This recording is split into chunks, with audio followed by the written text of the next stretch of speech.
Le 1860 n'est pas défendu. Monsieur Viala, le 1878.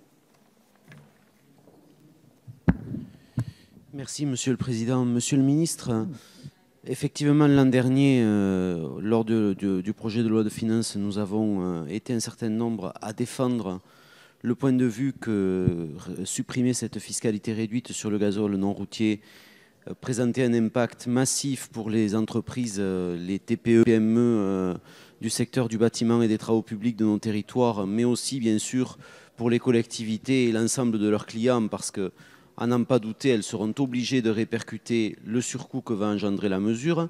On connaît l'histoire et le mouvement des Gilets jaunes a ensuite engendré le retrait de cette augmentation pour l'année 2019. Et cet article 16 le prévoit à présent avec un lissage sur 3 ans.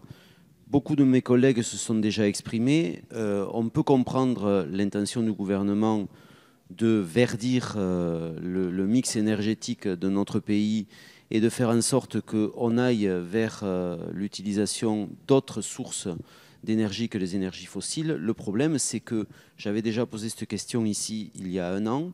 Quelle pelle mécanique existe avec une énergie autre que fossile?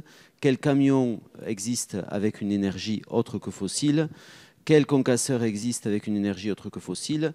Et quelle niveleuse peut fonctionner avec une énergie autre que fossile? Donc, en réalité, cette mesure, qui d'ailleurs cette année est présentée comme une des principales mesures écologiques du budget, n'en est pas une, puisque les entrepreneurs qui possèdent ces matériels n'ont pas d'autre solution que de continuer de faire fonctionner les outils dont ils disposent et que donc, évidemment, de continuer d'émettre, si jamais émission importante il y a, les gaz et autres particules qu'émettent ces outils. Donc moi, j'aimerais que vous nous expliquiez, Monsieur le Ministre, qu'est-ce qui préside à ce choix sur une durée aussi courte que 3 ans, sachant que les avancées technologiques ne permettront sûrement pas, fût-ce dans 3 ans, que d'autres solutions soient possibles. Et Merci. Les dégâts en termes d'emploi et d'économie locale seront, eux, au rendez-vous. Merci, Monsieur Viala. Le 1980. Merci beaucoup, Monsieur le rapporteur. Monsieur le Ministre, vous avez la parole.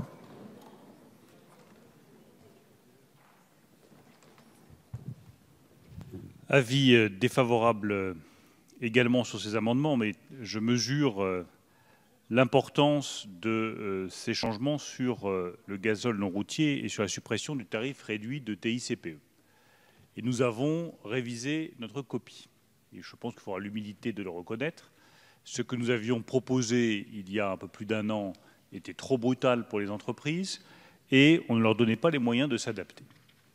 Ensuite, sur la cohérence de la mesure qui vous est proposée, moi je suis convaincu que la cohérence est totale, que les entreprises le comprennent et que nos compatriotes le comprennent. D'abord, nous réduisons une niche fiscale. Et ici, sur tous ces bancs, on ne cesse de réclamer à corps et à cri de supprimer les niches fiscales. Aucune niche fiscale n'est facile à supprimer. Aucune. Car toutes ont été créées avec les meilleures raisons du monde.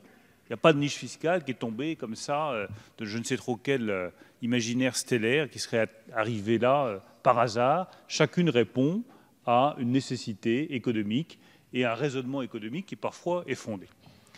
En deuxième lieu, il y a de la cohérence par rapport à notre politique énergétique globale. Nous voulons accélérer la transition énergétique. Et donc s'il y a bien des niches fiscales auxquelles il faut s'intéresser, c'est toutes les niches fiscales qui favorisent la consommation d'énergie fossile. Parce que alors là, c'est franchement totalement aberrant. Et il n'y a rien qui justifie de maintenir des niches fiscales qui allègent la fiscalité sur des carburants fossiles.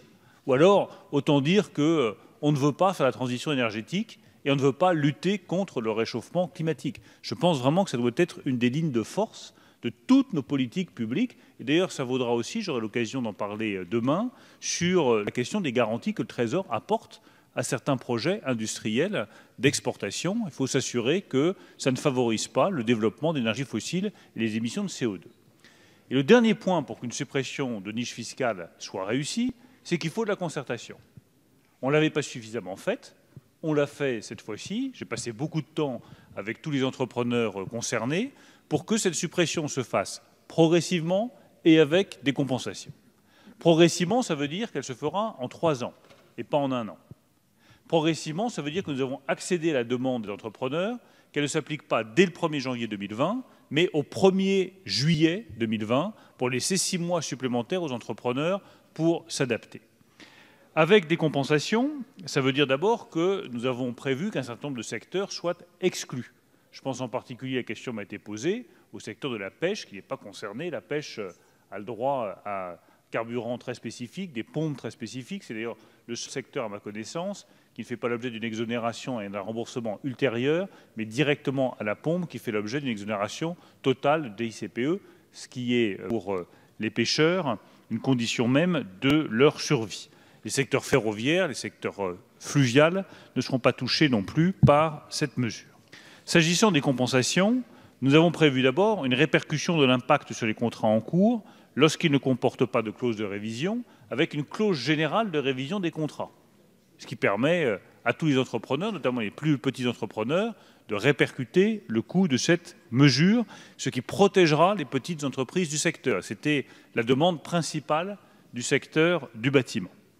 Il y aura effectivement des encouragements fiscaux à l'achat de véhicules électriques ou de véhicules hybrides sous forme de déduction fiscale ou de suramortissement. Et je pense qu'on aura l'occasion d'en reparler sur les communes de montagne. Je reconnais bien volontiers ce qu'a dit Mme Genevard et ce qu'a dit le rapporteur général sur la situation très spécifique dans laquelle sont les communes de montagne. Pas simplement d'ailleurs, si on va au bout du raisonnement, parce qu'il y a des engins de déneigement à financer, mais aussi parce qu'on consomme plus de carburant lorsqu'il y a de la pente que lorsqu'il n'y a pas, et qu'un entrepreneur de bâtiments de travaux publics qui construit un hôtel en montagne ou qui est construit en plaine, le coût ne sera pas le même et ils ne sont pas privés de me le rappeler.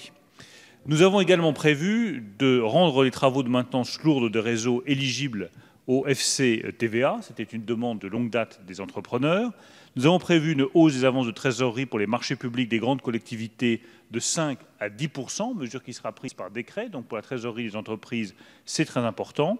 Et dernier élément très important aussi, un renforcement des contrôles pour éviter les fraudes qui sont liées à l'utilisation du gazole au tarif agricole pour des travaux non agricoles. Ça, c'est évidemment une demande forte aussi du secteur. Toutes ces mesures de compensation, je les ai écrites aux entreprises concernées afin qu'elles aient l'engagement du gouvernement sur ce sujet. Je termine en disant qu'au-delà de ces compensations pour les secteurs qui sont concernés, nous avons prévu aussi certaines mesures spécifiques pour quelques niches très particulières d'activités sur lesquelles il y avait le besoin de garanties supplémentaires. Je pense aux industries extractives, je pense aux ports, je pense au secteur frigorifique. Sur tous ces secteurs-là, des dispositions spécifiques ont aussi été prévues pour nous assurer que cette mesure ne remet pas en cause la rentabilité économique de ces activités. Vous avez donc là une mesure qui, je pense, a été travaillée, a été discutée, a fait l'objet d'échanges approfondis avec les secteurs économiques qui sont concernés et qui nous permet de concilier ce qui est, je crois, notre objectif à tous, compétitivité des entreprises et lutte contre le réchauffement climatique.